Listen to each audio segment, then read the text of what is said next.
क्या हुआ जब दो मशीन यानी जेसीबी मशीन एक गरीब का घर तोड़ने आई।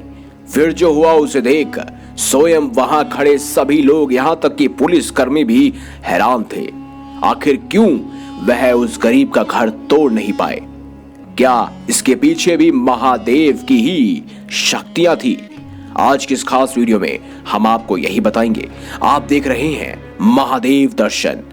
दोस्तों, आज हम आपको एक ऐसी कहानी सुनाने वाले हैं जिससे आपकी रूह कांप जाएगी और आंखों में आंसू आ जाएंगे। ये कहानी एक छोटे और गरीब परिवार की जो मंडवा गांव राजस्थान में स्थित है। दोस्तों, ये कहानी सुनकर आप भी महादेव को और भी करीब से महसूस करेंगे। दोस्तों, ये कहानी है एक ऐसे परिवार की जो बेहद गरीब था। उनके लिए पैसे कमाना रोज मुश्किल होता जा रहा था। उनकी अगली रोटी कहां से आएगी, उनको इस बात तक की समस्या थी। आप सोच ही सकते हैं कि यह परिवार कितने कठिन दौर से गुजर रहा था। इस परिवार में कुल 3 लोग थे, महेश, उनकी पत्नी नम्रता और उनका बेटा सनी। महेश और नम्रता अपनी इस हालत से हताशा थे। कमाने के सारे जरिए वो अपने गंवा चुके थे और कोई हल नहीं निकल रहा था। और तो और उनका घर अगले 2 दिन में टूटने वाला था। आप सोच रहे होंगे कि इस परिवार की ऐसी हालत आखिर हुई कैसे। दोस्तों, बात 2 साल पुरानी है। महेश एक किसान था। उसके पास अपनी तो जमीन नहीं थी, पर वो बड़े परिवार की जमीन पे काम किया करता था और इसी से पिछले 12 सालों से वह जुड़ा हुआ था। अपने मालिक की सारी बातें सराखों पे रखता था। जब महेश ने शादी की तो उसके मालिक ने महेश को एक जमीन पे कच्चा घर बनाने की अनुमति दे दी। जब महेश का बेटा हुआ तो महेश और नम्रता बहुत खुश हुए, पर यह खुशी ज्यादा दिन तक टिक नहीं पाए। महेश का बेटा सनी सिर्फ 3 साल का था जब महेश को पता चला कि उसके मालिक ने अपनी सारी जमीन एक बड़ी कंपनी को बेच दी है। अब उससे कमाए हुए पैसों से वो किसी दूसरे शहर अपना घर बसाने जा रहे थे। महेश के मालिक ने उसको बताया कि उसको कुछ ही दिनों में घर खाली करना पड़ेगा क्योंकि वो टूटने वाला है। अब आप समझ सकते हैं कि ऐसे में महेश के लिए कितना बड़ा धक्का होगा। उसके इतने सालों से जमा हुए पूंजी एक नए शहर के घर बसाने के लिए तो छोड़ो, एक नौकरी ढूंढने तक के लिए काफी नहीं थे। वो हर जगह भटकता रहा, लोगों से कर्जा भी मांगा, पर लोग उसकी आर्थिक स्थिति देखकर उसको कर्ज के लिए मना कर देते थे। उनके घर टूटने से एक रात पहले महेश से पानी तक गले के नीचे नहीं उतर रहा था। उसकी पत्नी ने उसके कंधे पर हाथ रखा और बोला, अब हमको अपनी किस्मत महादेव पर छोड़ देनी चाहिए, जो होगा देखा जाएगा, बस हर हर अपनी जुबान पर रखो। दोस्तों, अगले दिन सवेरे जब वो उठे तो उसके 1 घंटे बाद ही 9 से 10 पुलिस फोर्स एक जेसीबी मशीन लेके उनके घर के आगे पहुंच गए। महेश की आंखों से आंसू झलक रहे थे। नम्रता भी परेशान थी और उसकी आंखें भी नम थी। अब कुछ नहीं हो सकता था। वो पुलिस के सामने भी गिड़गिड़ाने पर उससे कोई फायदा नहीं हुआ। पुलिस वालों ने जेसीबी मशीन को चालू किया।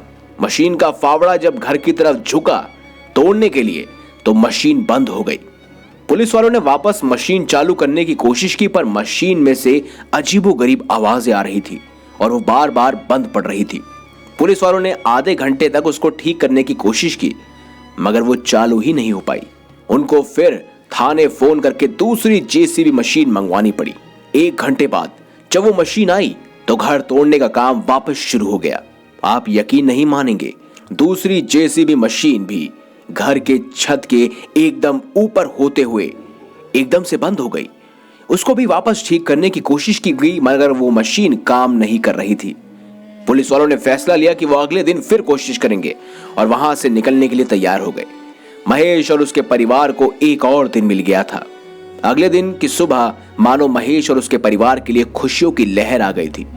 उनको सुबह में पता चला कि जिस कंपनी ने वो जमीन खरीदी थी, उनको वो जमीन सरकार को उल्टी बेचनी पड़ी, क्योंकि उनकी कंपनी के सेटअप के लिए ये जमीन छोटी थी और एसडीएम ने इस जमीन को एग्रीकल्चरल लैंड वापस से घोषित कर दिया।